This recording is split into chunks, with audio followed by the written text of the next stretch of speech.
বাংলাদেশিদের জন্য detention centre বানাচ্ছে ভারত। আটক কেন্দ্র তৈরির ঘোষণা দিয়েছেন খোদ মহারাষ্ট্রের মুখ্যমন্ত্রী দেবেন্দ্র ফড়নবিস। দেশটিতে অবস্থানরত অবৈধ বাংলাদেশিদের জন্যই তৈরি করা হবে এসব ডিটেনশন সেন্টার বা আটক কেন্দ্র, এমন প্রতিবেদন প্রকাশ করেছে একটি ভারতীয় গণমাধ্যম।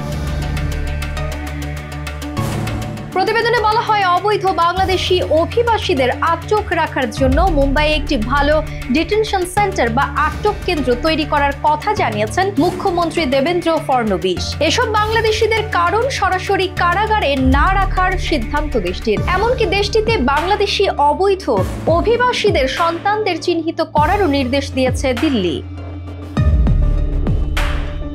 মহারাষ্ট্রের এই মুখ্যমন্ত্রী বলেছেন, সাম্প্রতিক সময়ে আমরা দেখেছি যে মাদক ও অবৈধ প্রবেশের মামলায় অভিবাসী বাংলাদেশিদের সরাসরি আমাদের জেলে রাখা যায় না, তাদের ডিটেনশন ক্যাম্পে রাখতে হয়। তাই আমরা বিএমসির কাছে জমি চেয়েছি যেন মুম্বাইয়ে একটি ভালো ডিটেনশন সেন্টার তৈরি করা যায়।